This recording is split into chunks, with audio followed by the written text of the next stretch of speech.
My name is Kevin Rubia, the Toastmasters Leadership Institute Chair of District 114, welcoming you to this month's interactive session. As the word is interactive, I'd request us to put on our videos so that we may interact briefly before calling on our trainer for this workshop. If you're not able to, please put in the chat where you're joining us from. Thank you, David Gray. I see you. Maggie Wediru, I see your emoji. Josephine Osumo, good to see your face. Let us know in the chat, where are you joining us from this evening, or is it morning where you are? Joining from Nairobi, that is Achieng Ojuka. Welcome, Achieng. Are you a Toastmaster? Which club are you from?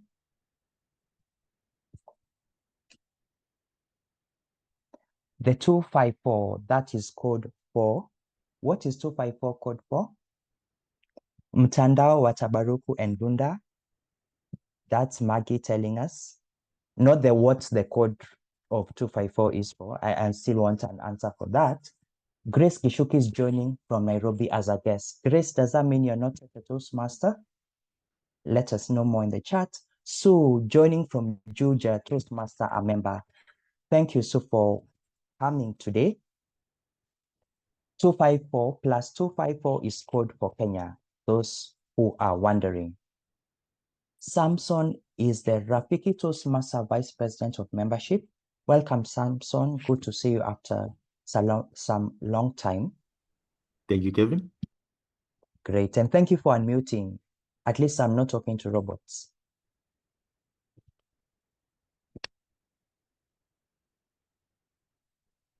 Fantastic. Thank you for your comments and your interaction. Not yet a Toastmaster, Grace, but would like to be one. In case you want Grace to join your Toastmasters Club, please let her know in the chat.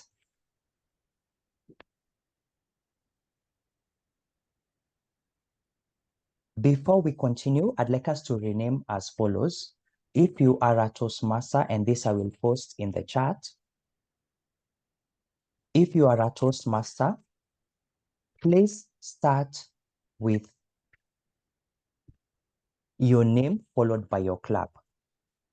Toastmasters, please start with your name followed by your club. If you are not a Toastmaster, please start with the word guest followed by your name. If you are a Toastmaster, please start with your name followed by the name of your club. One word would suffice. For example, Kevin Rubia Downtown or Kevin Rubia Watabaruku. If you are new to Toastmasters, identify yourself as follows. Start with guest, underscore or a space, followed by your name. That will be put in the chat. If you can put on your video for better interaction, please join me in doing so, especially now that we are about to welcome our facilitator for this workshop. Thank you, Surya Devara. Let us know which place you are joining us from in the chat. I love your name and I hope I'm not butchering it, though I love to eat meat. Nairobi, good. Welcome. Welcome.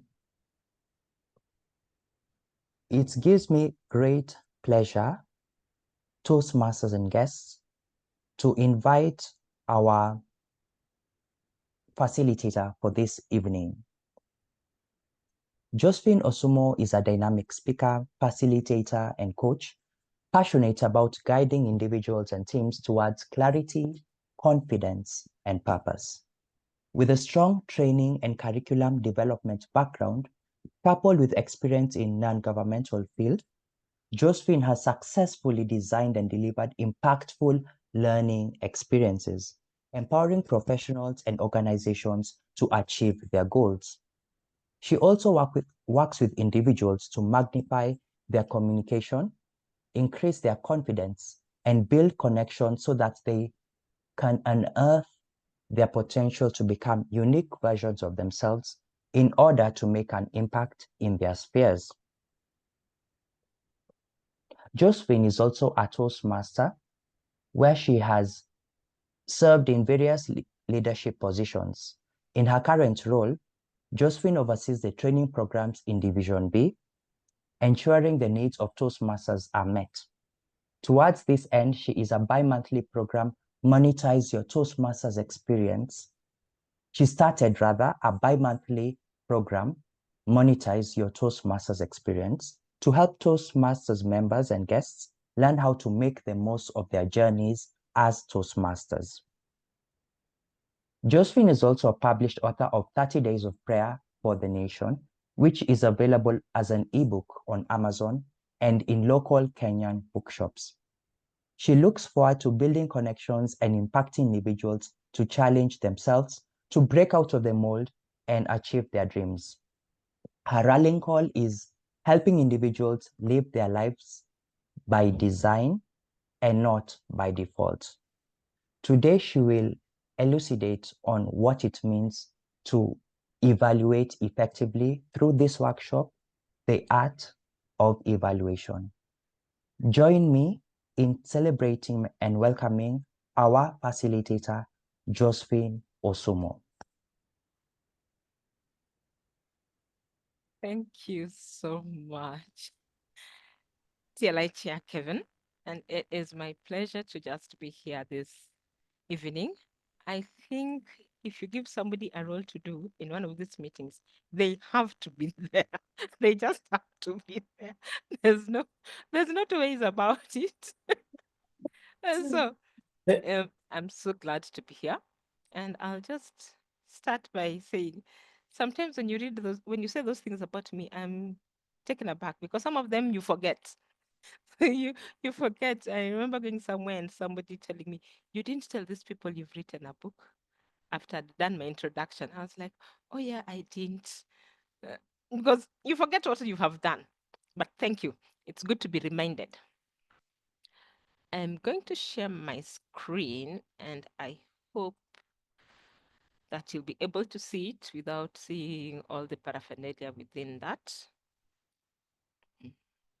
Sharing. Let me know if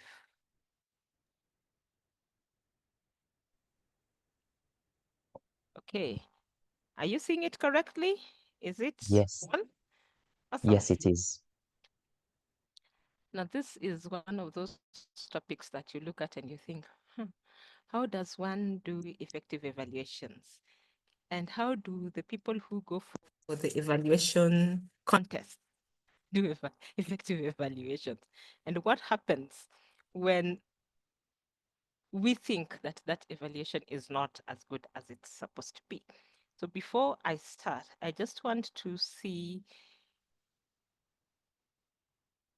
in the chat if somebody can just put up your hand or unmute yourself and tell me, why do you think that we should have effective evaluations, and who do you think benefits the most when we have evaluations, effective or not?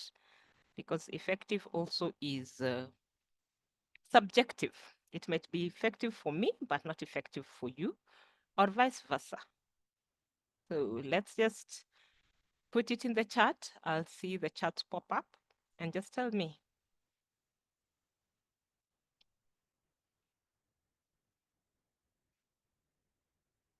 And good thing is I can call out your names. I can call out your names. So somebody, who do you think benefits the most from evaluations?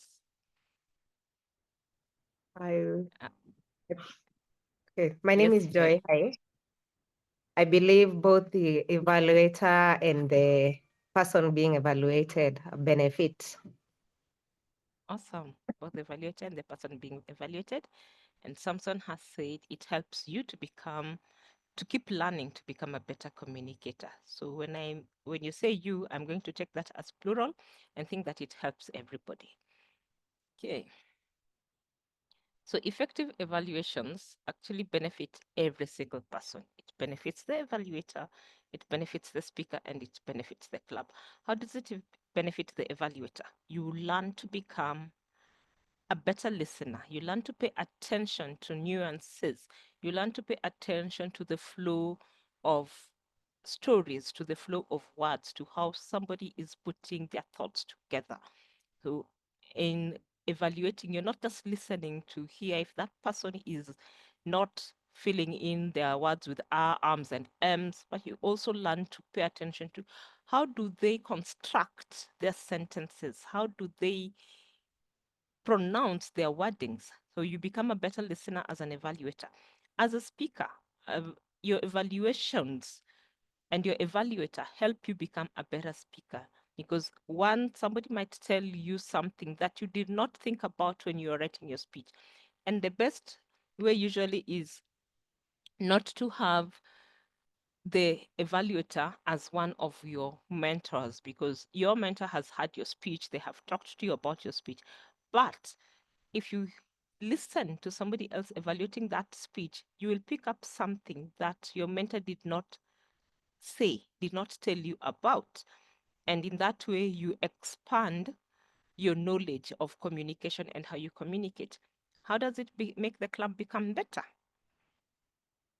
As long as you have better speakers and better evaluators, the club becomes better because each person keeps growing. And when you listen to a speech and then you hear the evaluator telling the speaker about that speech, one of the key things that I normally do, and I've done it ever since I joined Toastmasters, is I also listen to the evaluator evaluating that speech and then compare with what I had as I was listening to the speech. I don't just listen to the speech because, oh, somebody is speaking. I'm also evaluating it. And then I compare my evaluation of that speech with the evaluator's evaluation of that speech, which means that your club members also become better, and you get better and better. Can you imagine if you went to a club where they were not evaluating the speeches? What will that mean? How will that club know that they are getting better? And there's somebody at my door. I hope there's somebody will open for them. So what are our objectives today? The first one, we want to recognize the purpose and value of effective speech evaluation. We've already done that, so we want to do that. Then we also want to discover ways we can improve our evaluation skills, both individually and as a club. And when we say individually and as a club, we want to know what is it that we can do as individuals to become better and to improve our evaluations, and what can the club do also in evaluating to become better. Then we want to stimulate group discussion on a subject of vital concern to our club and each of us. Let me pause here because somebody is at my door and my dog is not going to stop barking until I get that person out.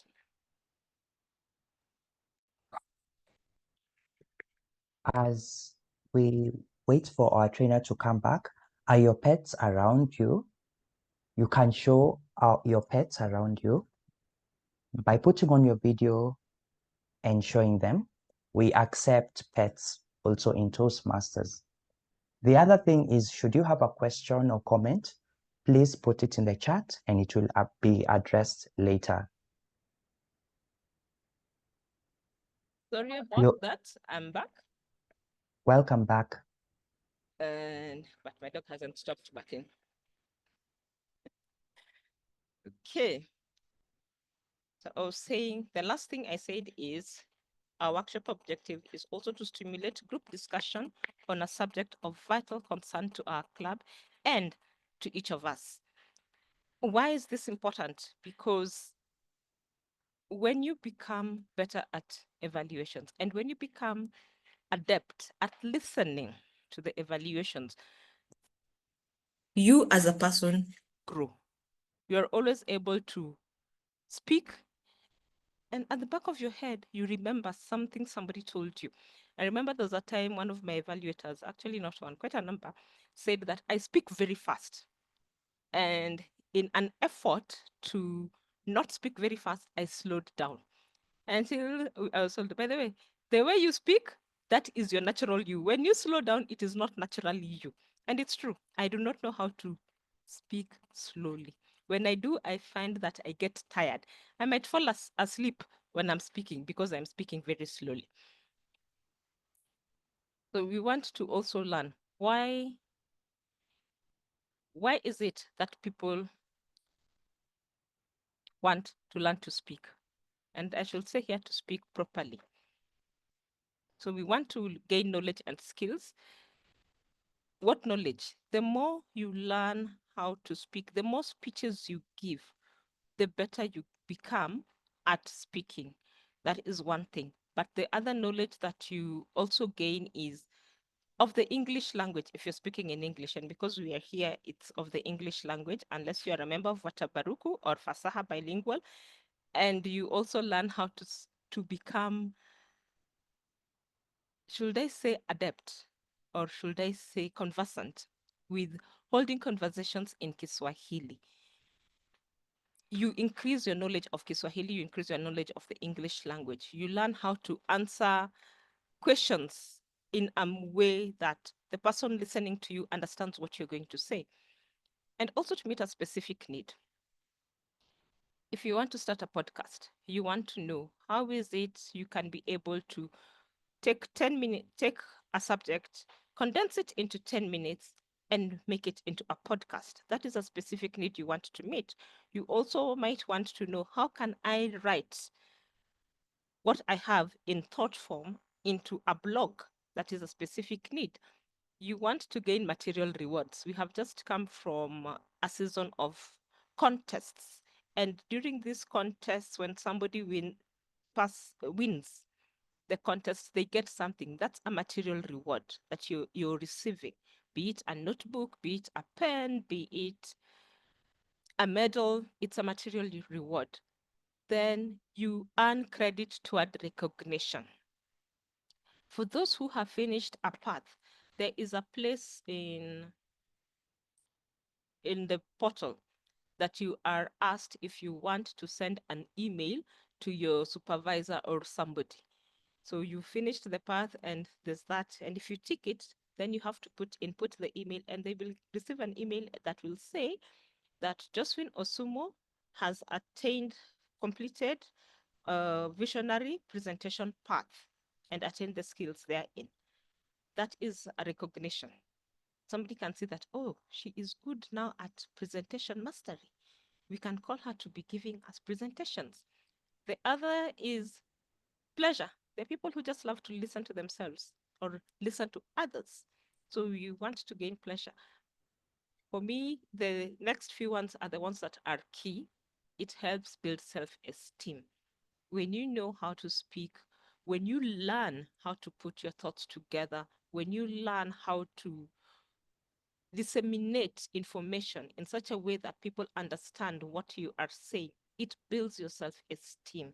You're able to speak in such a way that people know that you understand what you're saying. But before self-esteem comes the confidence. It builds your self-confidence. You know that if I go and stand in front of people, I have the confidence of what I am speaking about. I know what I am speaking about, and I have the self-esteem to be able to stand before these people and just tell them what it is they want to hear. So self-confidence and self-esteem are two of the greatest things that we get when we learn how to speak. It says learn how to speak. I should say learn how to speak effectively. Then there's you win acceptance and esteem from others. You win acceptance and esteem from others. If you wanted your bosses or you wanted your friends to just get you in, because every time there's a presentation done, somebody is always butchering it and filling it in with, and by the way, and I meant to say, when you do that, when you give a presentation and you do not fill your presentations with that, then it's you get esteem from others. So how can we improve as speakers? And this is a very repetitive thing, but let me just put it there so that you can see. One, our behavior. How do we behave when we speak? Then after that, there's the feedback and the feedback and evaluation that you're given about how we spoke. Then we come back, we give a speech again, and how we behave during that speech. We get evaluated and we get the feedback, and we go back and give the speech and the behavior. An example, when you are on stage and you're giving a presentation, your evaluator tells you you could have used your stage effectively. You could have started when you're talking as a young person, you would have started on your left. Then when you're talking about when you were in high school, you could have come to the middle. And when you're speaking about your university days, you could have moved towards your left, then come back to the middle. The next time you're giving a speech, you know in your head you should divide your stage into 3. And that way you are able to move on to the next stage. Your evaluator gives you another idea of how to improve your speech. You come back and you change. So every time you give a speech, you get evaluated. You give a speech, you get evaluated. You improve. That is just it. You just improve. Okay. Kevin, are you able to see my slides? It seems like they're stuck somewhere. Yes, now I can see improvement. There is improvement. Okay, so it's moving. Right. So as evaluators, we have some distinct roles that we do as an evaluator. And the first role is you're a motivator. As a motivator, you inspire the person to pursue excellence. So it involves recognizing and affirming their strengths. What is it that they did well? It involves encouraging them to grow. You highlight, and if you look at the evaluation form, there's a place of areas of improvement. So you give the areas of improvement in a very constructive and uplifting way. Then you set expectations, you challenge them to become better, to rise to their best selves and to meet goals with the determination, not to cringe, but to just move on. And you also encourage them by helping them build commitment. Now that you have given this speech, what other speech? Move on to the next speech. You can move on to the next speech. And we always tell them you can move on to the next speech.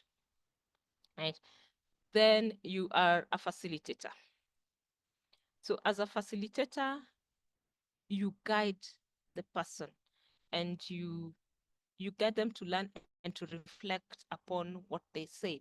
And this is where you say, I would have liked, or I would have loved to have had this. So you encourage self-assessment so that they can reflect on what they said, on their performance, and this will increase their learning. You also create a safe space for discussion. As a facilitator, it means that once you're done with that evaluation, you don't just let the person go, but you seek them out after that and just sit down and have a talk with them. Then you help them also set goals. And this is the place where you reach out, or rather, the speaker reaches out to you as an evaluator and you ask them, what is it you would like me to look at? What are the key aspects you want me to pay attention to when I am evaluating your speech? So that is a goal they have, and you want to help them meet that goal. And the third one is you're a counselor. So you offer them support, you offer them insight, and especially if there are challenges or if they faced any setbacks when they were giving that speech. So you have to also provide support as emotional support. It is not everyone, it's not easy, not everyone. It is not easy standing in front of a crowd of people giving a speech, and especially if this is an icebreaker speech. Give them that emotional support. Be empathetic to them. Listen actively. Understand the person And it's always a good idea to just reach out to the person you were going to evaluate and ask them, which level are you? Yes, they will write, but they might be doing level 2, project 3, yet they have not finished their level 1. And this might be their second speech that they're giving. So just understand the context. Where are they in that particular place?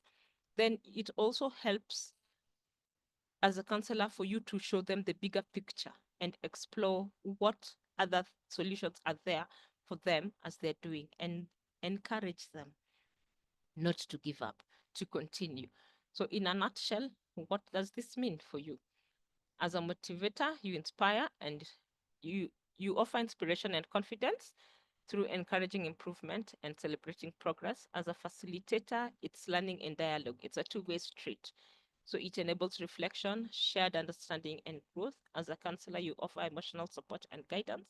So you listen, you empathize, you support through challenges. And this support through challenges is very important.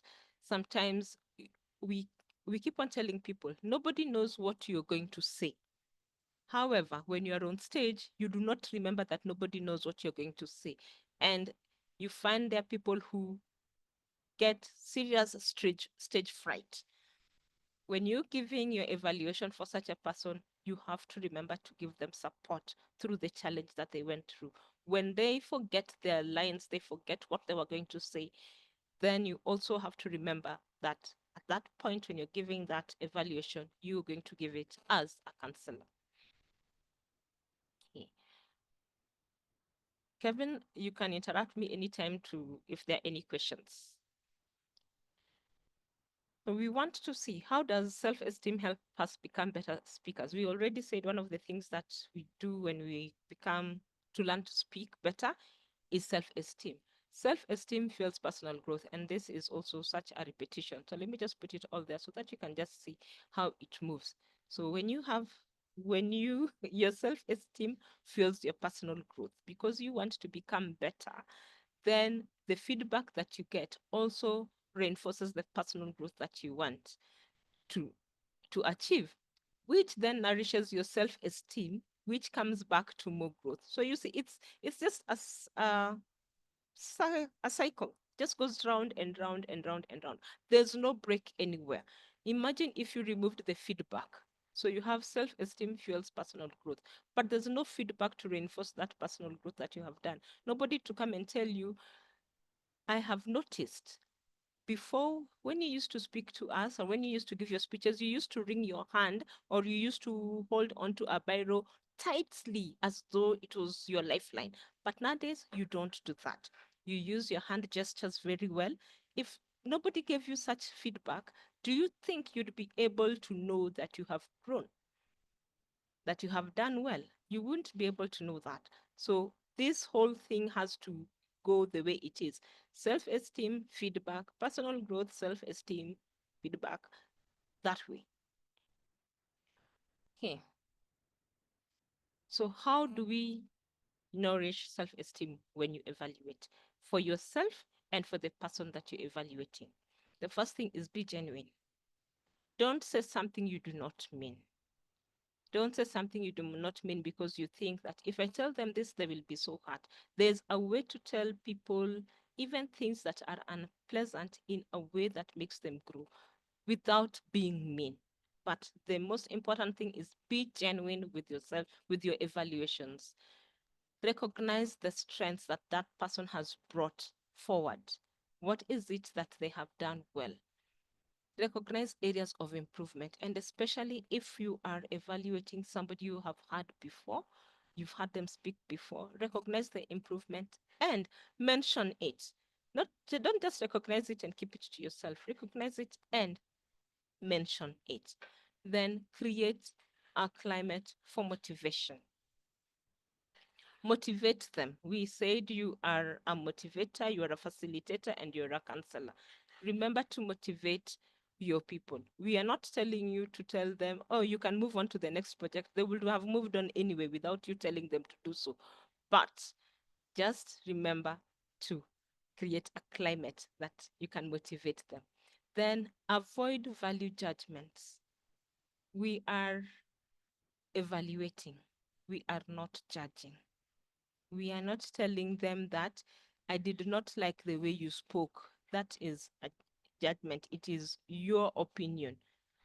So let's avoid judging the people and just giving our evaluations. Then provide positive direction.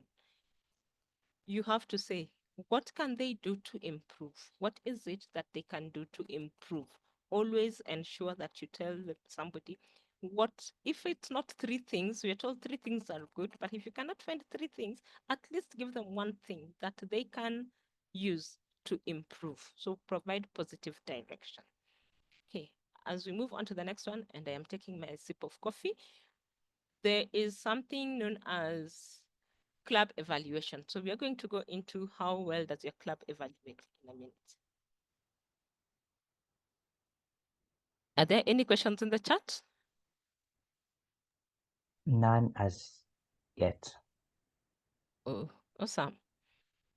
Okay. So how well does our clubs evaluate? And we have all this. So on a scale of 1 to 4, 1 being not very well and 5 being very well indeed, what do they emphasize? What are the standards? Whose responsibility is it? What are the benefits? Do they conform in their evaluation method, in the evaluations? What are the methods that they use? What are some of the considerations that they give when evaluating? What are the processes? How prepared are the speakers? And how accepting are the speakers about the evaluations that they've been given? And sometimes you may wonder, how will you know if a speaker accepts that evaluation? You will know it by the way they behave the next time they are speaking. If they continue doing what it is they were told not to do, then in their heads, they have not yet really accepted the evaluation that they were given and the corrections that they have been given. Speaker preparedness. If your speakers are not prepared, you can tell. You can tell when a speaker is prepared and when a speaker is not prepared. You can tell that this speaker went through their project and knew the objectives of that project. Then also you can tell if the evaluator went through the project and also knew the objective of that project, because they are supposed to introduce the speaker and tell you the objectives of that project. And they are supposed to come back and give the evaluation and let us know whether the speaker met the objectives of their project. Okay, so that is it. How well does your club evaluate? There's, I think, a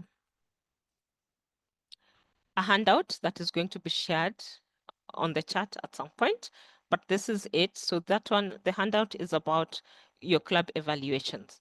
So we want now to see, how do you build a positive club climate for evaluations? So one, emphasize on quality evaluations. Don't just have your evaluators come in and do a haphazard job and then go sit and you say, thank you very much for the evaluations. As exco, find out, call them out, let them know that the evaluation they did was not up to par and they need to be able to do great evaluations at random times. And I think it is Watabaruku. TLI chair, you can correct me if I'm wrong, but it is Watabaruku that has, is it Watabaruku that has 3 evaluators per speech?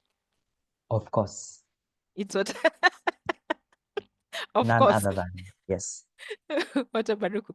Now you can imagine if you have 3 evaluators per speech, the quality of those evaluations, because somebody's not going to come here and play around with words. They're going to give you something that is specific, something that is targeted, and they are going to give you a positive way forward.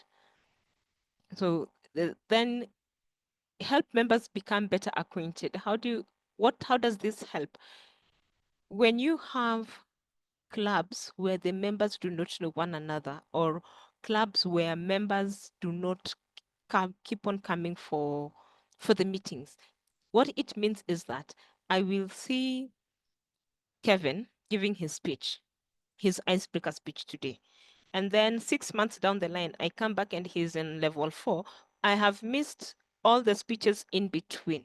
So all I know is his icebreaker and how he delivered his icebreaker, and now he's on level 4 and I'm listening to level 4. I have no idea what he has done in between. But giving room for your club members to get to know one another, to get better acquainted, to sit down and talk and understand the challenges that they're going through, even coming up with titles for their speeches. And that is something that I remember one of my club members one day called me and told me, Josephine, what's the title of your speech? And I was like, I have no idea what the title is. And she told me, I know you. You overthink these titles. Stop thinking too much. I'll give you 30 minutes. Please send me a title of this speech. That is somebody who knew me. And she knew very well that sometimes the titles I give have nothing to do with the speech I'm going to give, because the title is in my head and the speech is in my heart. So the two things do not align. But that can only happen if the person knows you very well. So help your members to become better acquainted by giving room, allowing them to come in maybe 15, 30 minutes before, and ensuring that when club meetings are done, they're not in a hurry to go. Then assign evaluators when assigning speakers. One of the things that I have noticed we get our speakers and then we look for our evaluators. And be that as it may, and it happens a lot because most people want to get through their path more than anything else. But when you assign a speaker and speaker evaluator, it means that the speaker is able to get in touch with the evaluator quickly, and they are able to just understand one another. But not only that, it also means that you will not be at pains wondering, who am I going to assign for a level 5 speech when I have not assigned somebody for an icebreaker speech? Because you cannot assign somebody doing their very first evaluation to evaluate a level 5 speech when you have somebody doing their level 1 icebreaker and you've given that to somebody who is maybe finishing their path. So it helps know who can you assign to what level of speaking. As much as we want our evaluators to learn, but we also need to be able to ensure that the evaluators we are giving are at par with the speakers we are assigning them to. Then encourage dialogue between speakers and evaluators. I have said this often, so just read it and let us move on. And finally, evaluate the evaluators. There is a project where the evaluator is evaluated. That is a project. And most clubs, you find that that evaluator is evaluated behind the scenes. It doesn't do them justice. Don't evaluate the evaluator behind the scenes. Give them room when evaluations are being done, and let the club members know that this evaluation, it was the evaluator being evaluated. As much as possible, have the general evaluator also evaluate the evaluators and give him time or give her time to do that. Because if we do not evaluate the evaluators, then they will not know whether they're doing a good job or not. They'll just evaluate and that is it. And as much as your evaluation is your own opinion, it is good to tell people whether their opinion was delivered effectively or not. Okay. Then encourage group evaluations. This is what Tabaruku does. I still need to make time to go to Tabaruku and just hear this. This is what Tabaruku does, and it is so good. I had it once, I think, when there was an area that was practicing for their contests, and they had 4 people come in to evaluate the speeches. And it is just so awesome when you do these group evaluations, because you get to hear 4, 5 different opinions about one particular speech, and it enhances the first thing it does is the evaluators learn. The evaluators themselves learn, because I was listening to something else, but you as an evaluator, you have picked something else that I will remember. Oh, I did not pick on that. That was a good one. The speaker gets to hear 4 or 5 different opinions, and that makes them better. Then emphasize manual speeches. Emphasize manual speeches. Now, I don't know what to say about this, but let us just say our speeches should not be read. They should be spoken. So let us emphasize this. Let us emphasize that we do not want people to just come and read to us what they wrote as if it is by rote, but let them internalize that speech. Let them internalize that speech. Okay.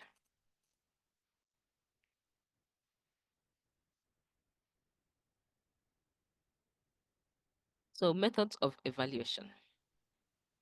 So we have the tell and sell, the tell and listen, and problem solving. Yes, Kevin. A question has come in the chat before you proceed to evaluation methods, if you do not mind. Okay. Thank you. There was a time you're talking about seeing progression of a member, let's say from level 1 to level 4, and the vice president of membership, Samson Wawire, Rafiki Toastmasters Club, says, or asks rather, how would that time gap between speeches affect evaluations? Because we have visiting Toastmasters evaluate speakers who they're hearing for the first time. Wow. Yes, we do. But I think the most important thing would be to find out if you're a visiting Toastmaster evaluating somebody you're listening, you're hearing their speech for the first time. It goes back to connect with your speaker. Connect with your speaker. Find out from your speaker what is it that they want you to listen to. What is it that they have been told throughout their speaking that they know is a key thing that they need to improve upon? So that is one of the things if you're a visiting Toastmaster. But if you're not a visiting Toastmaster and this is a member of your club, then really and truly, you should be able to know, you should be able to see their progression through. And that's why it's important for clubs. I know we encourage Toastmasters to visit other clubs and take up roles in other clubs, but it's also a good idea, even as they're taking up roles in other clubs, to give members of that particular club. So let's not have all the Toastmasters doing evaluations are visiting Toastmasters. You might also just want to balance that out. So if it's a member of the club who's evaluating a member of the club, then this member of that club should be able to tell that this person, I have seen 3, 4, 5 of their speeches, and I'll be able to tell how their speech is, or how they have improved, or I'll be able to tell if that is the same energy that they always have. I don't know if you've ever had anybody evaluate you and tell you that was not you today. There was something off with your speech. There was something off with your delivery. That is somebody who knows you, who's had you speak more than once, and they know the type of energy you bring to your speeches. I don't know if that has answered you, Stephen or Samson. I'm sorry, Samson. Yes, thank you, Toastmaster Josephine. Okay. Mm. On that note, may I add something? Yes. Just a comment in the chat. Mhm. And also a question has come, if you may. The comment was on your last point of the previous slide, where it was talking about manuals. Maggie, Area Director Maggie, says she also thinks it means that the speech is based on the project manual, not just some other place. Oh, yes. Then, Oh, yeah, right. Thank you. thank you, Eddie. Maggie. Linda has a random question. Is the general evaluator's time limit 2 to 3 minutes? She often finds it challenging to provide meaningful feedback within that short time frame. I think the other evaluator's time is 2 to 3 minutes. The general evaluator does so much, really and truly giving them 2 to 3 minutes is doing a disservice to the club. It's doing a disservice to the club. If you can get the TMOD to give you at the very least 5 minutes, if they can give you 8 minutes, the better. It will really help, because the general evaluator looks at every single thing, the meeting itself, and then they give their evaluation. 2 to 3 minutes, what are they going to come and tell you in 2 to 3 minutes? So I believe general evaluators, the minimum amount of time they should be given is 5 minutes. If you can give them 8 minutes, that will be the most beautiful evaluation you can ever get. And I know for us in Simba, it started a while back, and I think it still goes on. We never interrupt the general evaluator. We do not show them the time cards and show them this is the time, because whatever the general evaluator is telling us as a club is something that will improve all of us. Okay. Any other question, comment? Many Toastmasters are agreeing with that sentiment that general evaluators should be given as much time as possible. Back to you. Thank you so much. Right, so those are the evaluation methods we are looking at: the tell and sell, the tell and listen, and the problem solving. Now, these are evaluation methods that are wide, because we are thinking of when you're evaluating anything, everything, everywhere, even at work. But when you are evaluating within Toastmasters, we never do the tell and sell, because the tell and sell is you're trying to convince the person that you're evaluating that what you're telling them is the way that they are supposed to go. That is what you're trying to do. That is the tell and sell. You're trying to convince them this is the way that you're supposed to go. This is how this should happen. So we usually don't use the tell and sell method.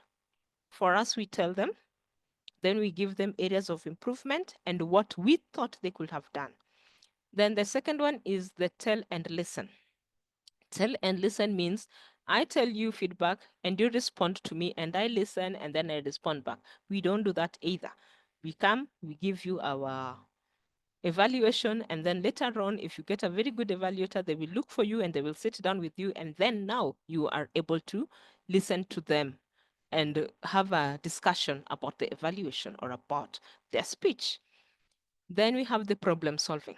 Problem solving is the speech you gave had a problem, and this is how we're going to work on that problem. So these evaluation methods are not specifically for Toastmasters meetings, but they are how evaluations are usually done out here, especially if you are in a position where you have a reportee, you have a team, and you want to just evaluate what the team is doing.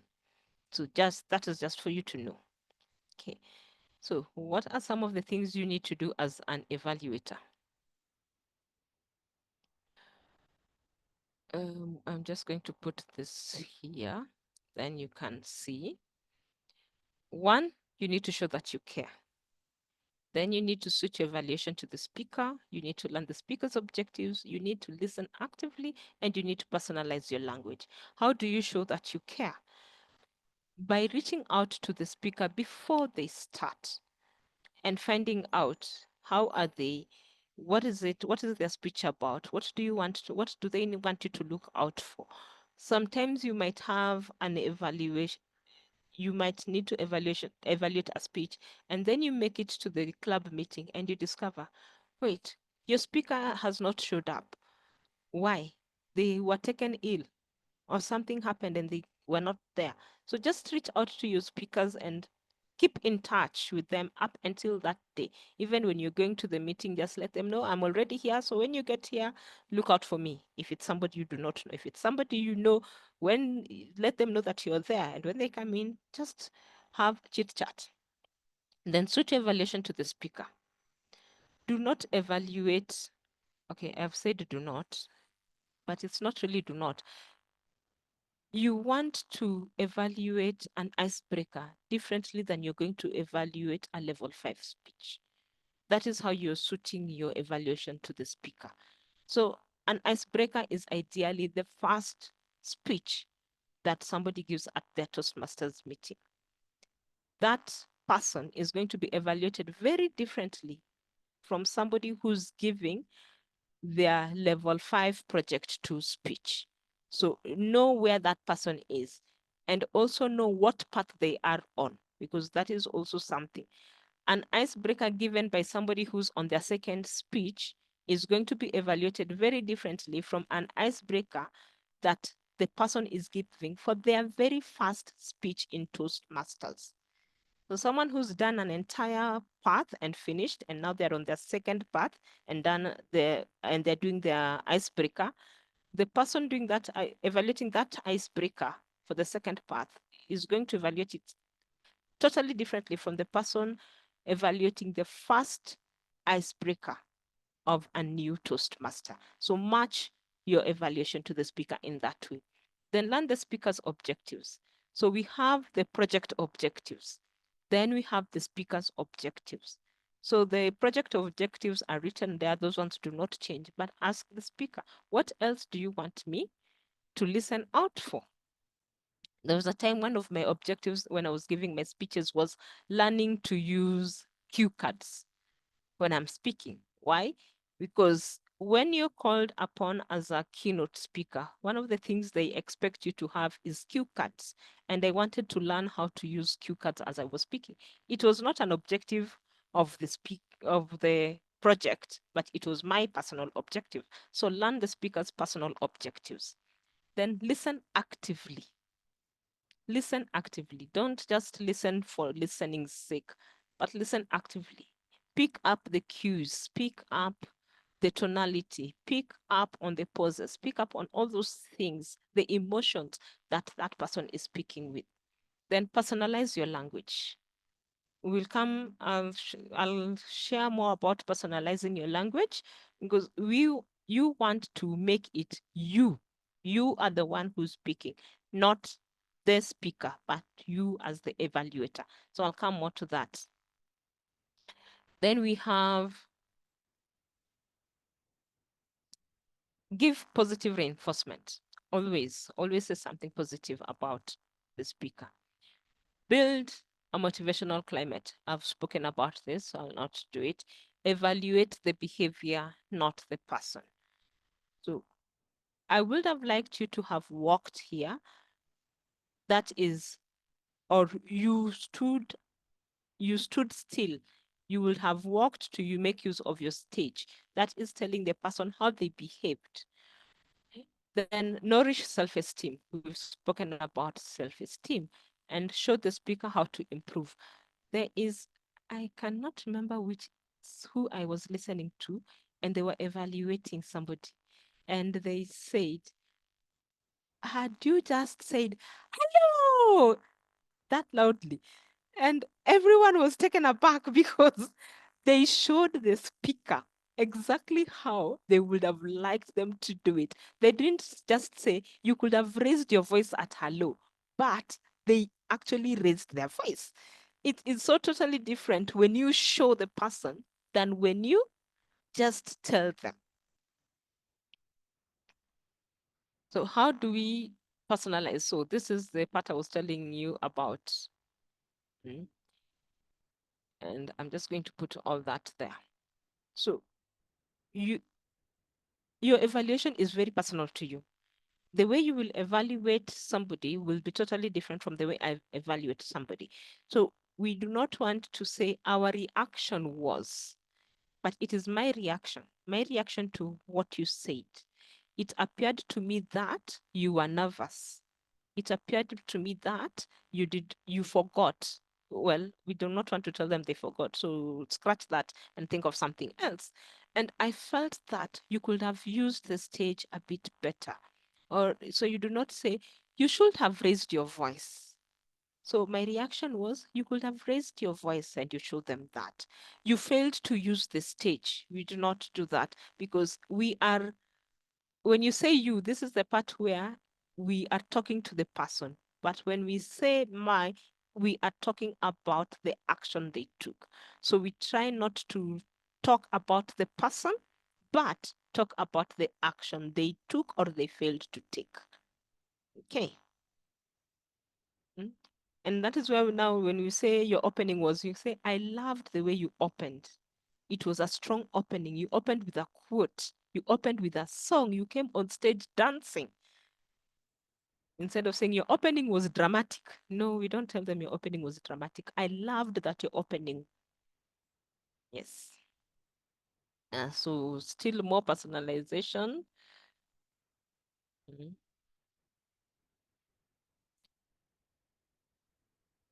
The last one, I think this is the one I'm going to pick from this. You can read all the rest for yourself, but it says, a technique I have found helpful is, and you tell the person what the type of technique you have found helpful, dividing the stage into 3 so that you can use this part, and this part. That is a technique I have found helpful.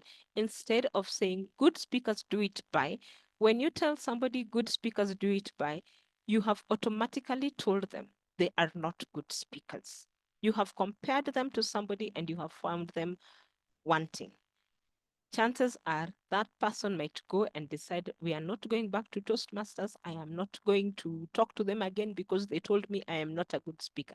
You did not tell them they are not a good speaker. You told them good speakers do it by. But what does that mean? They are not a good speaker. So you must. There's no must about it. There's no must about anything. They are speaking the way they know best. So there's no, you must slow down, you must hurry up, you must pause. There's no must here. We are not masting. And you should. It isn't, they don't should anything. So it is the way you deliver. So even if you feel that they must slow down, you don't tell them you must slow down. I suggest, to make more of an impact on your audience, you will consider slowing down. Okay. Right. So this is evaluators. We are done with the evaluators. We are finishing up with the speaker. What is the responsibility of the speaker to ensure that they get an effective evaluation? So let me just put all this here. 1, communicate your goals. Reach out to your evaluator. Tell them your objectives, your project objectives. Tell them your personal objectives. This helps them prepare. Send them the evaluation form ahead of time so that they know. Send them your title ahead of time so that they know how best to prepare. Then, as a speaker, prepare diligently. Don't come and wing it. We are told, read your project objective, reach out to your vice president education and let them know that you are ready to give a speech.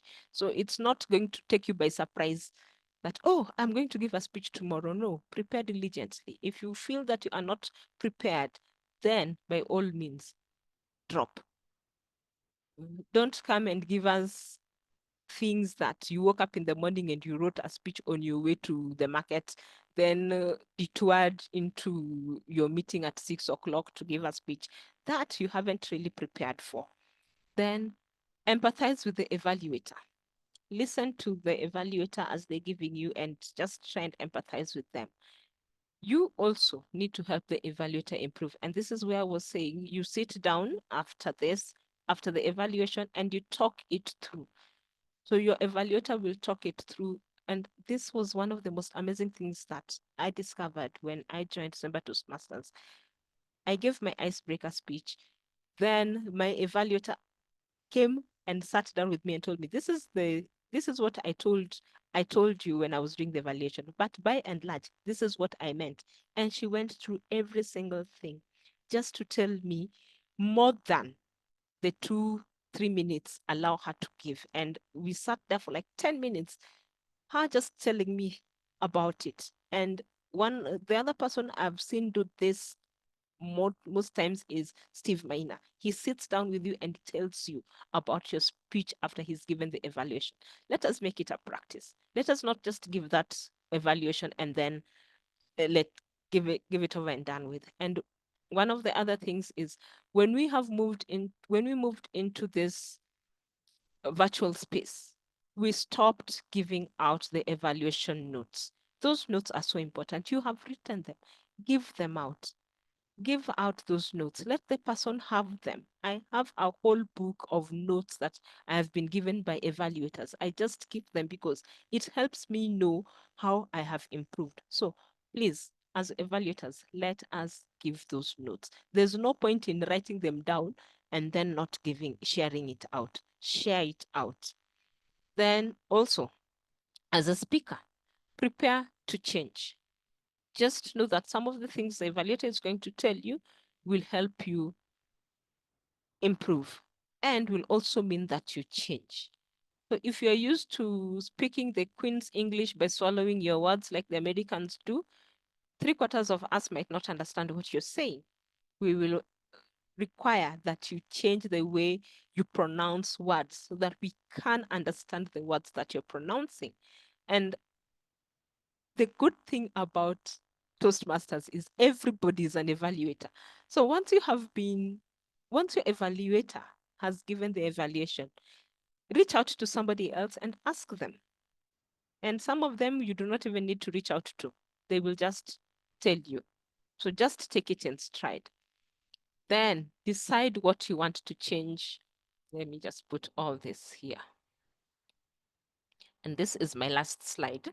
So decide what you want to change. Remember, I told you the way I'd been told severally that I speak very fast. And in trying to meet what my evaluators were saying, I slowed down until I was told, by the way, when you speak like that, and I realized it myself, when I speak slowly, the chances of me falling asleep when I'm giving you my speech are very high because I'm boring myself. So decide what it is you want to change. Remember, the evaluator's evaluation is their opinion. You do not need to change everything, but if it makes you a better speaker and a better communicator, change it. You have to first recognize the benefits of that change before you change it. If there are no benefits to the change, if it's just because, there's no need to change it. Then put that change into action at your very next speech. Don't wait to put it into action 3 speeches down the line. At your very next speech, put that change into action. Right? Then make it a habit. Make it a habit, make it a habit, make it a habit. And never ever stop improving. Because if you stop improving, you might as well be dead. So never stop improving. That is what we are here for. And with that, I have come to the end of my, I wonder how long I took of this. So thank you so much. TLI Chair, any questions? Let me stop sharing my screen. To ensure that we are all alive and not dead, please unmute and ask your questions, as there are none currently in the chat. Remember, it's continuous improvement, otherwise, not my own words, you might have as well be dead. So please, over to you, Toastmaster Mercy Mwangi. Thank you so much, Kevin. Josephine, that was a fantastic presentation. It's so interesting how we always learn something new, even after doing evaluations for a while. I am curious about how you would advise someone who's a mentor, whose mentees are now ready to evaluate. So they have already finished the level 1, for example. So how do we teach our mentees how to evaluate?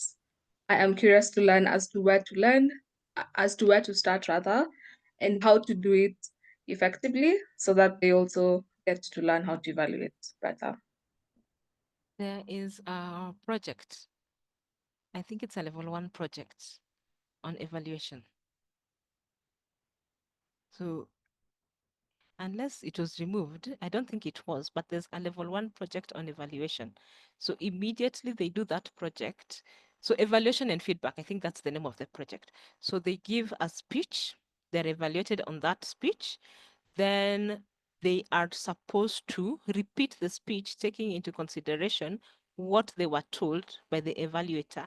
And the third part of this project is they have to evaluate a speech, and they are given and they are evaluated on their evaluation. Yeah. Yes, so just ensure that your mentee does that project the way it's supposed to be done. It is a 3-part project. So there's the first speech, there's the second speech, and the third part of it is the evaluation. So just make sure that they do that project. And I can't remember in which path, there's a path that that project is on level 2. As a mentor, push it to level 1. Just let them do it after 2 speeches. Let them do that Okay. after 2 speeches, because right now Toastmasters allows us to do our projects any which way we want. So as a mentor, just get that project from level 2 and let them do it before they finish their level 1. And Okay. always have your mentees evaluate. Mentees might want to give speeches, but evaluating is also something they need to do. So always just push them up to evaluate after they've done that project. Okay. Thank Yeah. you, Josephine. Okay. Thank you for your question, Mercy. Mercy is the Division C Program Quality Director and a member of Downtown Toastmasters Club. Another thing I'd like to add to what our facilitator has said is feel free to use resources such as the Toastmasters magazine. It has tips on evaluation. YouTube is also your friend. There are past district winners who have shared evaluation tips. This will encourage our mentees to take on evaluations and to learn from the best. A fun fact in Toastmasters International, for you to proceed in pathways from level 3 to level 4, that is, for your base camp manager to mark your level 3 complete, you must have served as a speech evaluator, a Toastmaster of the day, and a topics master. Use the opportunity in level 1 to fulfill that as a Toastmaster and take on more evaluations, as it's easy in Toastmasters to just deliver speeches and not take on roles. And evaluation is very important. To give an example of myself,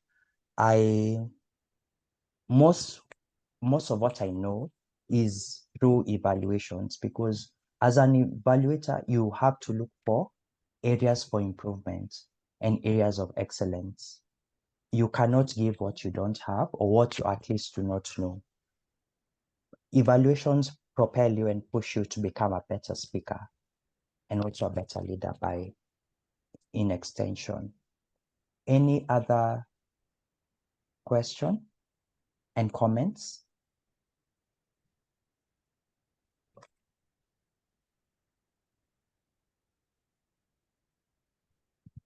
There is a comment in the chat about speaking in random order.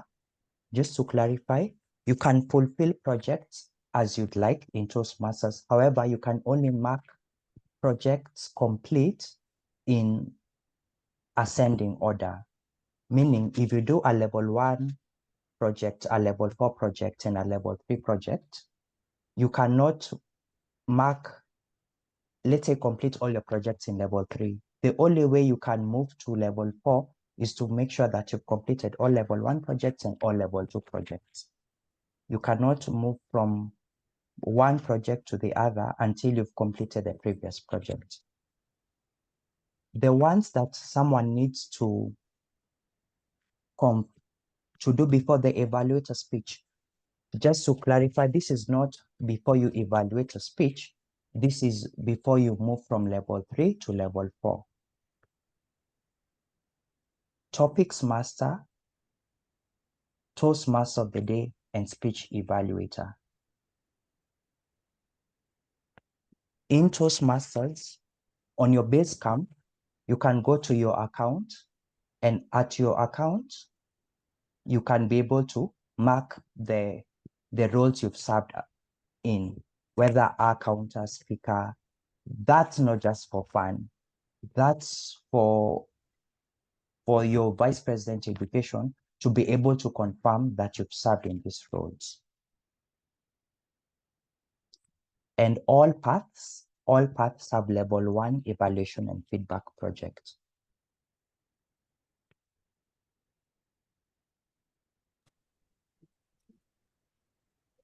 Any other question or comment, friends?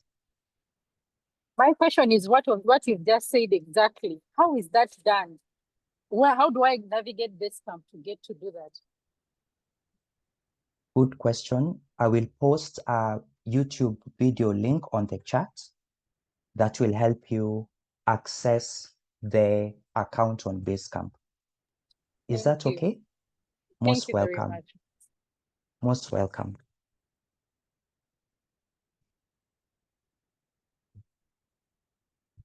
Any other question or comment?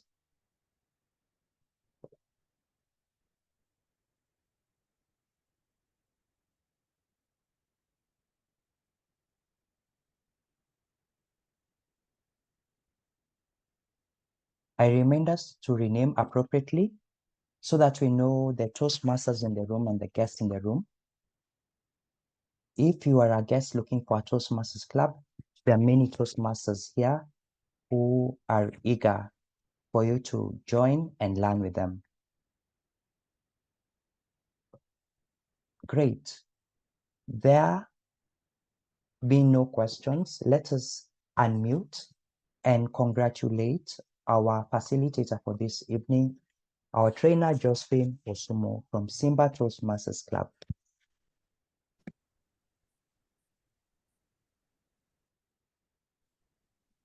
Thank you for your emojis, friends. Josephine, please still stick around just in case we have any questions and comments. Yes. If you can, thank you. And I'd like us to go on a 7-minute break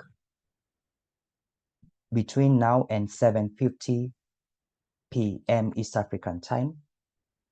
Please grab a drink or two, a safe drink, because you need to think properly for the quiz that is going to come next, headed by our very own quiz master, David Gray.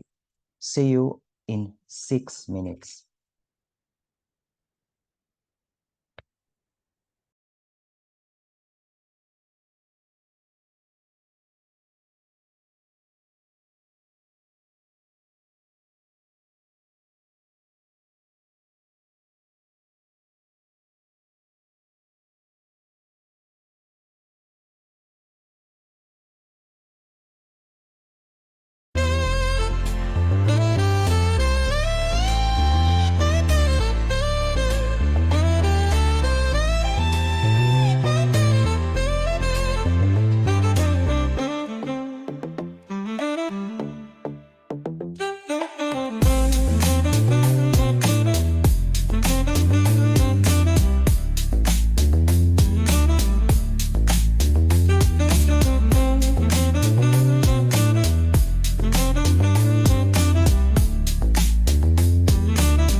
Welcome back, Toastmasters and guests.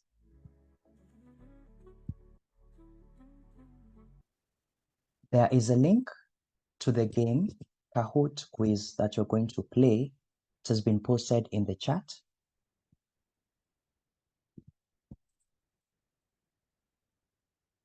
As you join, thank you, Quizmaster David Gray. As you join, I'd request Josephine, if you're still around. Yes, I'm still around.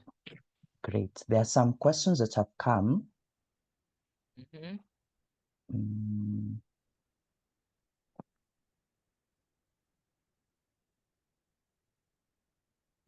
Yes. Mary Mwema asks, is the sandwich method of offering evaluation really the best? I personally prefer good than bad.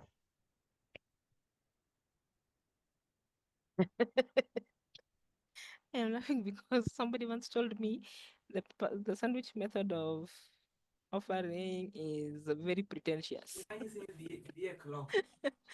So it depends on you as a person. How do you feel when you give the sandwich method? Do you like telling people you did well? Yeah.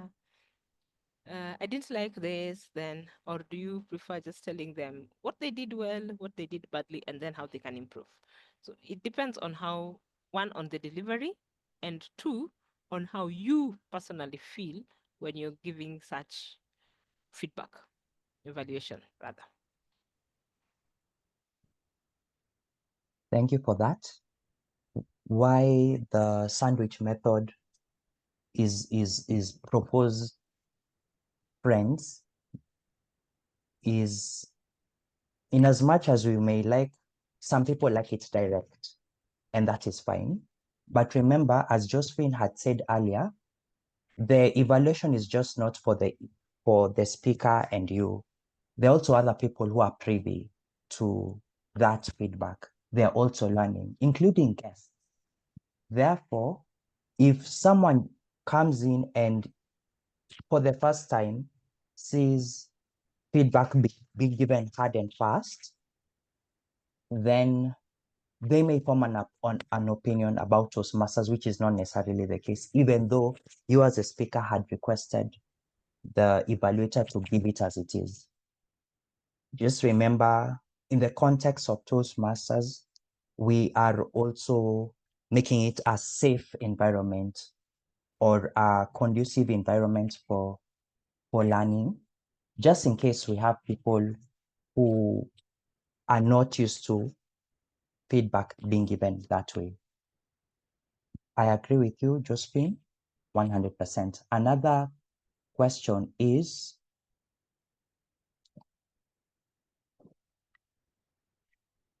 the evaluation form asks, and this is Maggie asking, the evaluation form asks how the speaker can challenge themselves. How would you, I don't know if this question is asked, is directed to Mary. Maggie, you can clarify, but you can speak on this. Maybe if I can modify the question, is we have the sandwich having starting on good and then maybe areas of improvement and ending well. They challenge themselves in the form that is given to us or that evaluators use, maybe taken as something negative. How do we use that challenge to end on a positive note if we are to use that on the as the basis of our evaluation? Toastmaster Josephine. We use to challenge yourself as the basis if you're to end on a positive note. How do you use that? How do you end your evaluation on a positive note, as the sandwich method suggests, yet you're asking them to challenge themselves? To challenge yourself, I will suggest that next time you may think of ending with a call to action.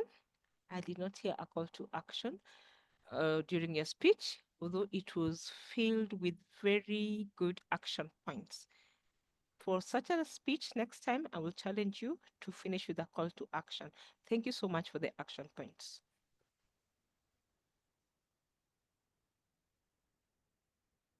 There you go. Chair. Can I speak? I'm laughing. I'm really laughing the way Josephine is laughing. Yes, please. That is so funny. So when I wrote that, I was writing that also in response to the question that she asked about the sandwich method. Because the first part is, what did the speaker do well? The second part, how could they improve?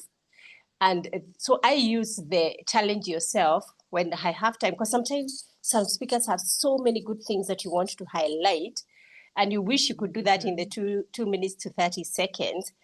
And then there are others where you feel there's a lot of areas that could be improved on, but you don't want to spend too much time on. So I pick maybe one of each, one thing that maybe I didn't even highlight at the beginning, another thing that I could have highlighted that could be an area of improvement. But then I also challenge somebody and I said, like, we're having listened to you, I know you're a master storyteller. I wish I could see you telling more stories using this kind of feedback that you have received today, where you're improving on your vocal variety, where you work on your gestures. And just remember to always call us to action, because a story without a point is kind of pointless, right? So you'll find a way to I would use that last part to recap the good things that they did well and areas of improvement, and something that they need, including moving on to the next project. But something, especially people who are seasoned, you feel we kind of cruise on the comfortable part of speeches, but we could do something else. Like, what else can you do? Like for you, Josephine, I could think about many things I can challenge you on if you spoke. I'm like, I need to see more of you in this kind of space, for example. So that's what I would do with that section. Thank you. And thank you, Josephine Osumo, who is the Program Quality Director of Division B. That is done. And me, I'm who? You, your area director, area 13. He And was Sergeant at forgetting. Arms. Yeah, but he did not mention my clubs, very many of them. Okay. Due to public demand, Maggie Waidiru is the area director of Mtandao Toastmasters Club that meets online. We also have Pasaha Bilingual Toastmasters Club that also meets online and gives you an opportunity to develop your Kiswahili speaking skills. And last and certainly not least, Watabaruku Bilingual Advanced Toastmasters Club, where you learn to evaluate speakers' content, delivery, and language in a panel evaluation setup.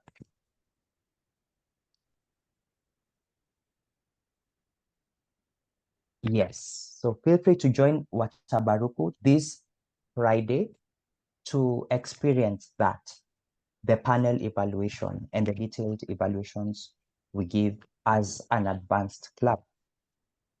I come from that club, by the way. Good stuff. I see many of us have joined the quiz, the Kahoot. Before I call on our quiz master, I'd like to introduce him. David Gray Kimaro is a teacher by training and a quiz master by profession. He currently serves as the chief quiz master at Quizmasters Africa Limited, a boutique education company that offers training and team building solutions using quizzes, as well as offer quiz entertainment options for entertainment, sports, corporate companies, and educational institutions across Africa. With over 9 years experience as a full-time team building facilitator and quiz master, David Gray has worked with some of the top tier organizations as team building coach and event quiz master MC, and has conducted over 500 quiz sessions and counting, physically and virtually. David is dedicated and passionate in growing a generation of great public speakers and leaders. Additionally, he served as a founding national chairman of Kenya National Debate Council from 2010 to 2016, an entity that pioneered competitive debate and public speaking competitions amongst high school and university students in Kenya and East Africa. He's also an avid Toastmaster, belongs to Strathmore University Toastmasters, and he's been a Toastmaster for the last 17 years, serving in various leadership capacities, including club president of SmartSpeak in 2012. As a running enthusiast, David enjoys an early morning run every other day, as well as trail hiking over the weekends in the less known trails within Kenya. As a quiz master, his love for the written word is unquestionable.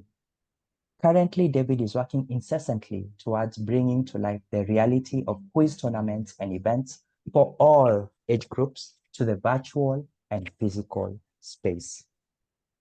Please help me in welcoming our quiz master, the maestro himself, David Gray.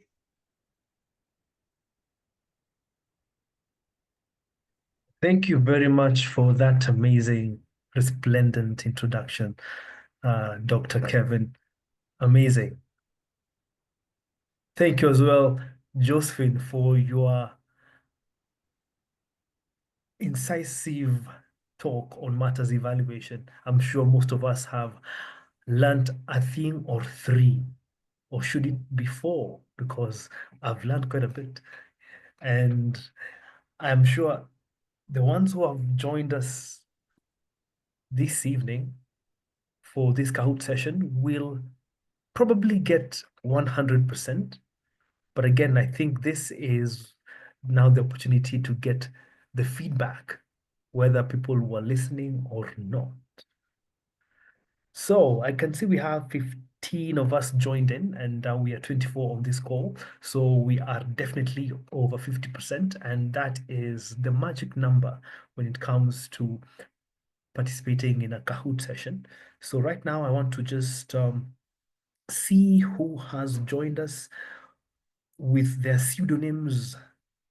I see we have Kapi joined us today. Welcome to you, Kapi. We have Myselufu. By the way, if I mention your name at any point, kindly just feel free to unmute yourself for even a microsecond to just cough and say, oh yes, I have joined in. And thank you for mentioning my name, Quizmaster. So I can see you maybe not. Clearly has made up their mind because they are here. So it's a maybe. So it's gonna be May. Yes, in the next 2 days, it's gonna be May for sure. Then we have L in the house. I see you, L. Welcome. I see you, G and Sam also joined us. I have no idea where you're joining us from with your pseudonyms, but I believe you are somewhere within these precincts of East Africa. Welcome. We have Forest, not Gong Forest. We have Janches in the house. I see you. Meow. Meow is a donkey in space. I see you, Meow. Then I see you, Gree. Welcome to you, Gree. Julie as well. I see you, B. So kindly just give me feedback on whether you can hear.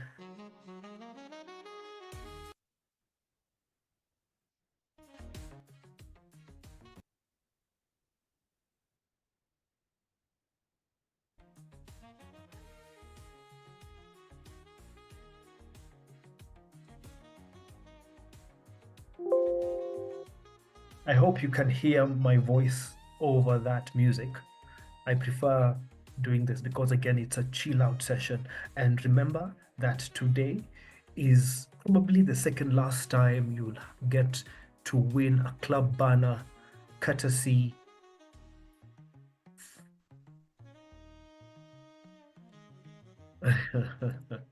courtesy of your club. I see you, PE. Welcome to you, PE. And I see Purple saying on the chat section whether you did not hear your name for the quiz and you registered. If you registered using this game pin link that I am sharing with every one of us right now on the chat section, you'll be able to join in. Welcome, Purple. Then we have Haha in the house, Betty and Memi with Tanzanite joining at the last moment. So one thing I will encourage all of us, even after we listened to that amazing presentation by our trainer, Josephine O, take your time to Google good feedback quotes. Yes, not on ChatGPT, on Google.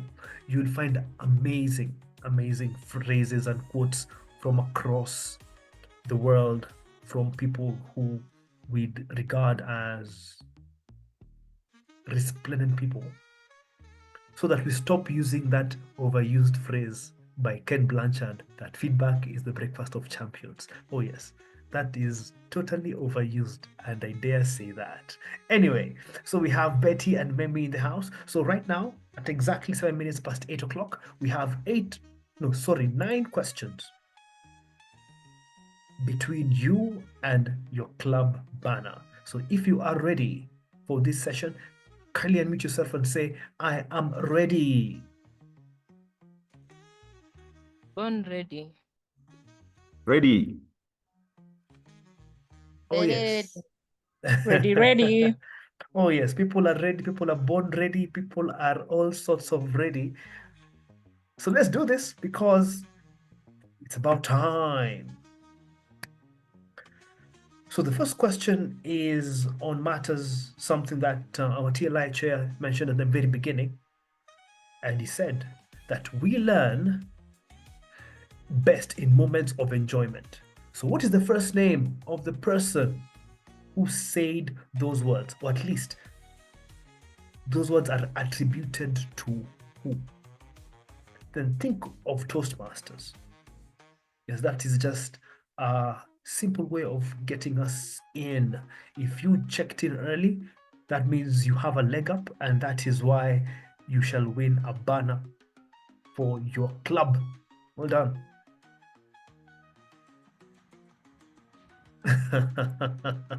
Nyox, thank you for the love, but it is not I who said those words. It is Toastmaster founder over 100 years ago when he was chilling at YMCA in, should be somewhere in the US. He's talked about we learn best in moments of enjoyment, and that is Ralph Smedley. With only 4 of you getting it correct, let's see who these 4 are. And the ones who are kind of vacillating about whether they should be or not to be, that is not the question. I see you. It's gonna be May. Well done. Then maybe not in second place. My Selufu. I hope you're not from Uganda. In third, G in fourth, and Kapi leading the ones who are still on the starting blocks, which is the rest of you. Number 2 out of 9 is a multi-select question, and the question is, effective evaluation benefits who? We have those 4 choices right there. We have the club, the guest, speaker, and the evaluator. What do effective evaluations do? Tell me now. And this is very easy matters because, as we heard clearly from Josephine, that effective evaluations benefit all these 4 entities. That is the club, we also for the guests, the speaker as well benefits from that, as well as the evaluator. It's called a giver's gain kind of thing. And maybe and maybe not, it's gonna be maybe, sorry, it's gonna be May, and maybe not have swapped positions. Well done to you, maybe not. And we have Sam coming in strong now in third, Meow purring in fourth, and PE doing their jumping jacks. Number 5, wanting to be in the top 3. Next question is, all these are roles of an evaluator, except which one? We have the judge, the motivator, facilitator, or the counselor.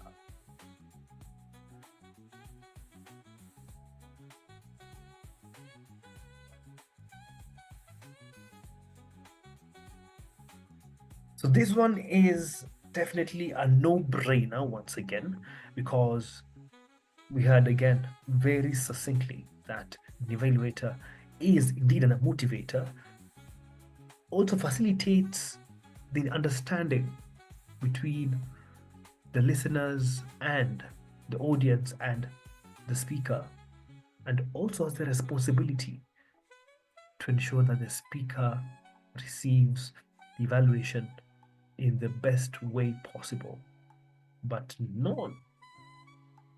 don't be mistaken, yes, not a judge. Say the judge is God, yes, and only him. Now we have L, not taking an L for this one, now taking a W in number 5. Well done. T in number 4, that is PE. Then we have Sam in third place. Then the maybes are still ruling the roost on this one. Myselufu up 4 places. Well done. So true or false question for this one: should have the same level of custom evaluation for every speaker you evaluate. Is it true or false? Read the question clearly. You should have the same level of custom evaluation for every speaker you evaluate as an evaluator. Is this fact true? And the answer is false. Well done. Majority of you getting this one correct, because you should vary according to the speaker, how they deliver their speech. And all evaluations should be custom made. They call them bespoke these days. Ah, well done to you, Sam. Clearly getting some on this one. Well done. Top spot now. Maybe not second place. L. Still winning in third is gonna be May. Yes, now your name is doing the trick. Now it's gonna be May. Number 5 is a purr in the house. Meow. Number 5, we have the club evaluation dash questionnaire assesses how well your club evaluates. That word is also related to weather. What word is that?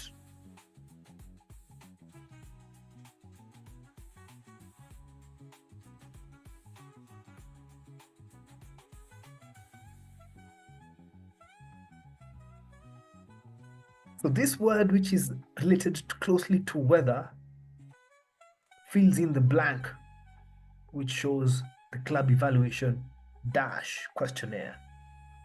And the word is climate. Yes, if you can remember your class 5 geography. And again, if you were looking at Josephine's O's slides, you should have seen this. And even the resource was pinned by our TLI chair on the chat section. Now you know. 3 of you getting it correct. Let's see who these 3 are. And well done to you, meow. You've climbed that wall like the meow you are. Now from 5th to 2nd place. Well done. Gonna be May dropping down now to 5th place. L in 4th. Maybe not in 3rd. However, Sam is still leading on this one. 6 out of 9 is again a multi-select question. Do not say dash while evaluating. So we have those 6 things you should have good speakers do it by. You failed to. My reaction was, I felt that your opinion was, with ellipses at the end. Question is, which of these should not be mentioned during evaluation? And I shall quote this phrase called ad hominem. Yes, ad hominem in Latin means do not attack the person, or do not refer to the person, refer to the attributes that they have. And you can see that we have those 4 answers right there. So well done to majority of you who got these correct.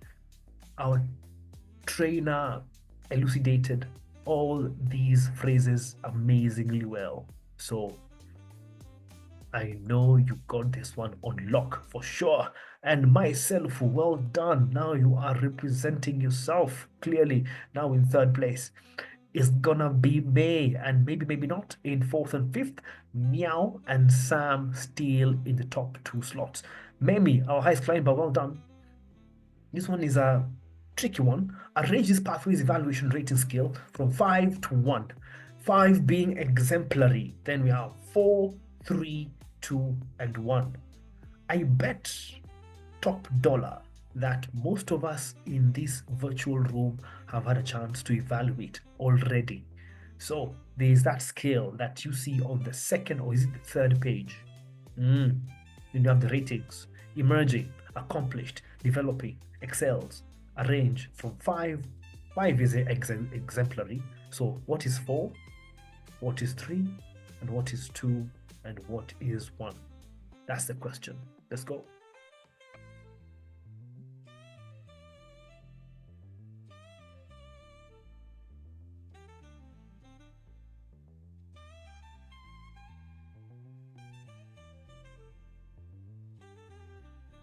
Wow. Now, this was a savage question. So, in order of superlative going to comparative into positive, so we start with exemplary, then excels, then accomplished, then emerging, then developing. So, developing is 1. Then we have emerging 2, accomplished 3, excels 4, and exemplary is the 5th rung, with only one of us getting this one correct. We say that is always a new day to learn something new. And clearly, maybe not. Well done. You're the sole person who has made some movements on this jedwali of ours. Number 8 out of 9, true or false, is an evaluator can require a member to repeat a speech if the member did not meet its project objectives.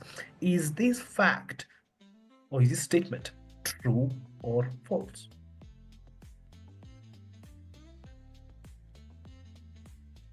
Let's see.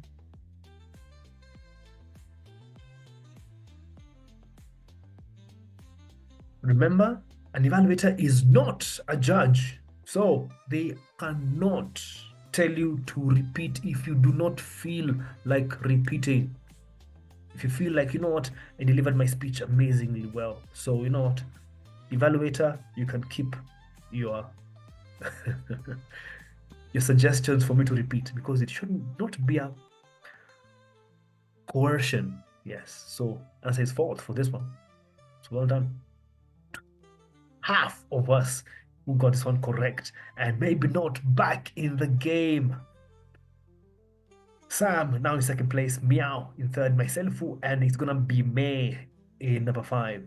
The last question, we have to give an ode to our trainer this evening. Number 9. Our esteemed trainer, Josephine O, is associated with which club? We have those 4 clubs right there. We have Simba, Mtandao, Strathmore Toastmasters, or Kampala South Toastmasters. This one should be an easy one. If you get this one incorrect, no comments. So well done. Save for one person who just said, let's represent Kampala. Oh yes. Well done to 11 of us who got this one correct. Well done. Answer is Simba. Yes, that meets should be somewhere in South B, Real Towers, I believe, on Saturdays. Find that out. All right, so final standings. Let's do this. We have coming in third place. Let's give it up for myself. Amazing stuff, myself. Second place, we have Meow. Well done to you, Meow. And getting the club banner on behalf of their club is maybe not. We want to find out, who are you? It's going to be May in 4th place and Sam in 5th place. And the rest of you, happy-go-lucky Toastmasters, amazing stuff who have just joined. It's gonna be me. It's gonna be me, is you, Maggie. Absolutely. Amazing, well done. So I want to find out who is maybe not. And by the way, just so you know, your quote on a story without a point is pointless. I found that hilarious. Thank you. Yeah. So tell us, maybe not, who are you? Because we need to find out so that we can be able to claim your reward. Remember, this is the second last opportunity for you to win before the Toastmasters year comes to a close. So claim or forever hold your peace. I'm claiming it. I am claiming it because I said maybe not, because I'm terrible at quizzes. Terrible. So I'm not going to put TikTok because I knew Kevin would know TikTok is me, Phoebe is me, which are my pets. And I was not going to use my name. Say maybe not, so that if it starts to look a little bit dicey, I will just sneak out and you will never know who it was. Amazing, so amazing. Maybe not to stay. Amazing. Well done, Maggie. Congratulations on your win. I bet you shall win a banner courtesy of should be your newest baby in the club or in the house, which is Runda Toastmasters. So congratulations to you and to Runda Toastmasters by extension. Well done. Absolutely. Amazing. That's who will get the banner. Thank you very much. Super. Over to you, TLI Chair, to close us out. We cannot just let David Gray go like that. Let's give him a round of applause. Thank you, Joyce Wangare, for leading that. Thank you, Samson. Thank you, David Gray, quiz master extraordinaire, for always bringing the fun and the learning to our Toastmasters sessions. Myself, we need to know who you are. And Meow, because we will celebrate you with a poster, please let us know who you are.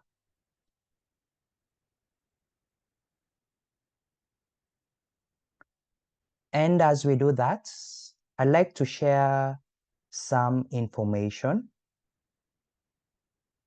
Please, Meow and myself, I never knew I was going to say such a statement in my life. Please identify yourselves. Thank you. Mary, are you Meow or myself? I identify as Meow. You identify today as Meow. Thank you. Please let us know which club you are joining from. From Smart Speak Toastmasters. Smart Speak Toastmasters. And we met, I think, Tuesday. Was it last week? Last week, but one. But one. Fantastic. You were second or third, Mary?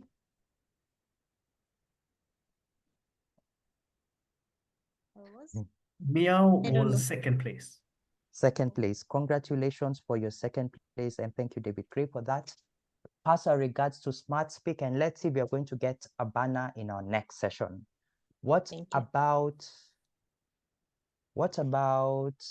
myself? Yes.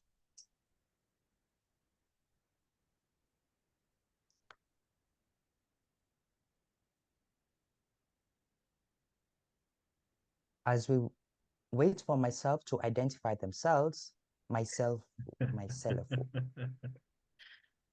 Just some information on one of the questions that David Gray shared.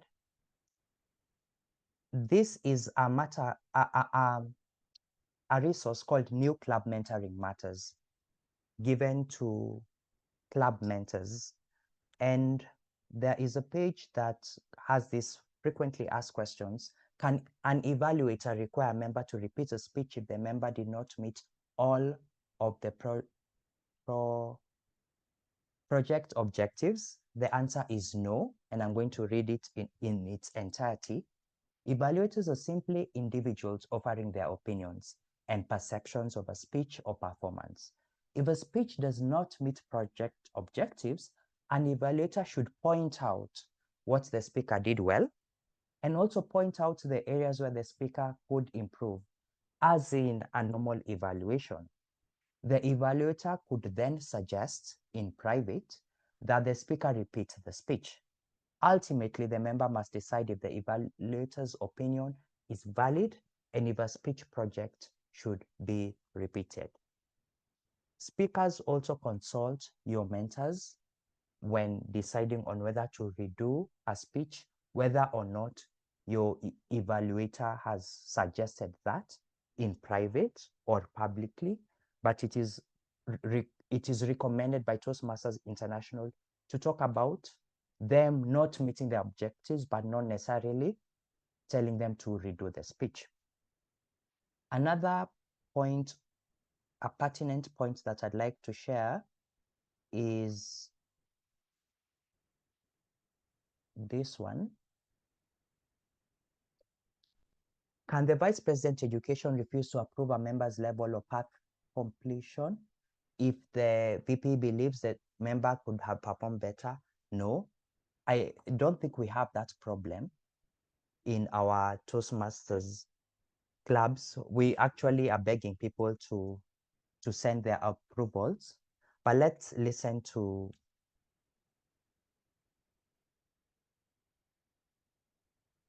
let's be cognizant of that fact that you do not base your opinions as a VPE.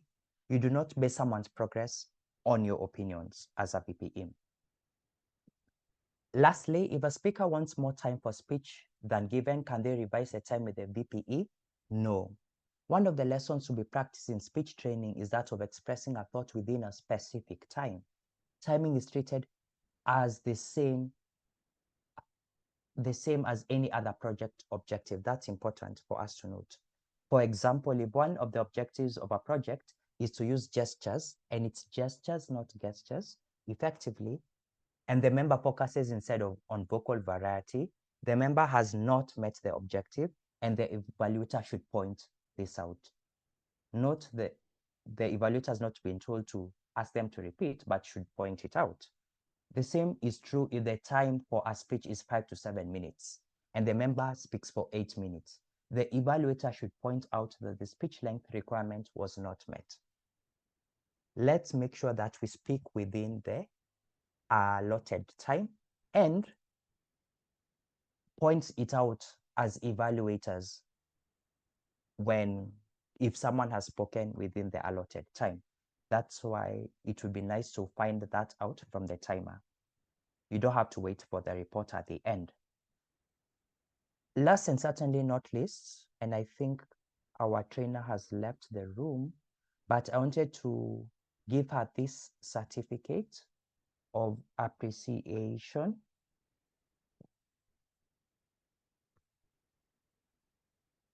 In absentia, let us celebrate. Am I sharing the right thing? Good, let me share again.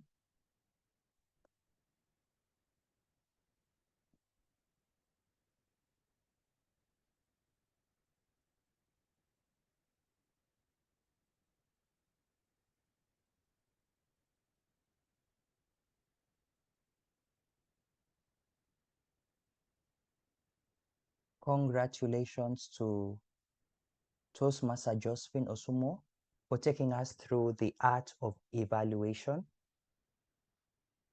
and our quiz master, David Gray, for leading the pull-up banner challenge. Thank you very much for your service. I am the Toastmasters Leadership Institute Chair, Kevin Rubia. What we do in the Institute is organize training sessions for you, the member. Please let us know any training session that you like, and we can work on that. Next session will be held in May, and that will be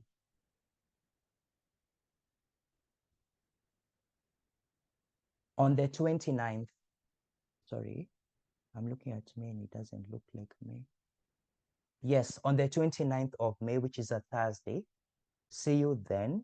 We'll have accredited speaker Cheryl Rausch come and talk about the accredited speaker Toastmasters program.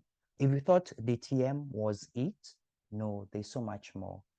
Think of becoming an accredited speaker, and I leave you with those words. Have a wonderful rest of your evening.